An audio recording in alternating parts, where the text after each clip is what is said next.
There are quite a number of different fields that very heavily use both percents and decimals, and we have to be pretty proficient at going back and forth between the two. We use finance as an example. If you look on pretty much any bank website and you look at interest rates or whatnot, it'll almost exclusively be given in terms of a percentage. But if you ever do any math formula using these percentages, you actually have to write them as a decimal before you plug them in these formulas.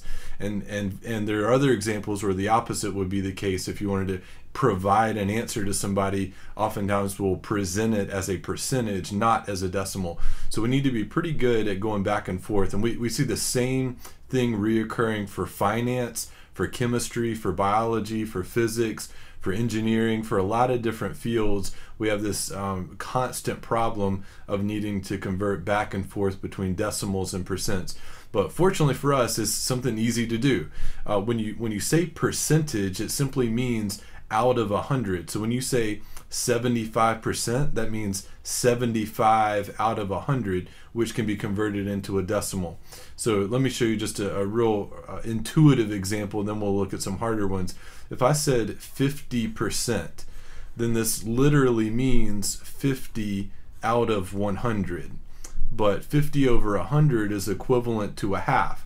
Well, we know these to be the same, 50% or a half. And a half could be written as 0.5. And so cutting out the middleman, cutting out the fractions, 50% would be the same as 0.5. And so it looks like all this happened is a decimal place has been moved, and exactly that's the case. So if you want to convert from a percentage to a decimal, you're going to move the decimal place 2 decimal places to the left. And if you have a decimal and you want to change it back to a percentage, you're going to move that decimal place 2 decimal places to the right and add a percent sign. So let me run through a few examples with you. Let's see if we can solidify this idea in our mind. Let's say we have 60%. Okay, 60%. So we've got a percentage, we'd like to make it into a decimal. When you say 60%, it's understood that its decimal place is after the 0, like it's a whole number. So to turn this into a decimal, I'm going to move this decimal place 2 units to the left, and this would be equivalent to 0.6. 0.6. So 0.6 as a decimal is equivalent to 60% as a percentage. All right, let's do from a decimal into a percentage. Let's say we had 2.5 from a decimal with a 0.5 into a percentage. We're going to move the decimal place 2 decimal places to the right. Well, I move it 1 decimal place to the right, but then there's no more places to move it. Well, 2.5 could be expressed as 2.50, of course, so we can have a 0 as a placeholder.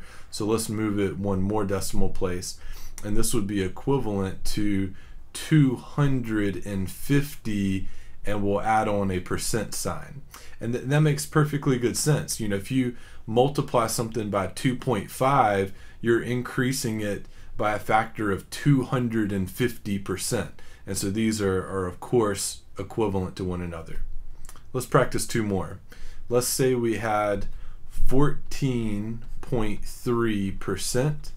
Okay, since that's a percentage, we want to turn it into a decimal. We're going to move this decimal place 2 units to the left, and this would be equivalent to 0.143 expressed as a decimal. And then let's say we had as a decimal 0.0021 or something like that. That's a very small number. Well, since this is a decimal, we want to turn it into a percentage. We need to move this unit 2 units to the right and put the decimal here. This would be equivalent to 0.21, and we'll add in a percent sign. So I threw in this last example just to illustrate the fact that your percentage answer can have a decimal in it, but we've moved it 2 units to the right from where it was. So just to be clear, it's not bad to have a decimal even in a percentage answer, but just be sure that you've moved it 2 units to the right. Now the last thing I'll throw at you, and this is more of a caution, I think those 4 examples explain how to do this, but just to be on the safe side, if you have, let's say, something like 5%, make sure you understand that when you move this 2 decimal places to the left, this is not 0.5, is 0.05. So just keep that in mind, that you might have a placeholder of 0 that needs to be added in here. But other than that, just remember 2 units to the right if you're moving it from a decimal to a percentage, and 2 units to the left if you're moving from a percentage to a decimal.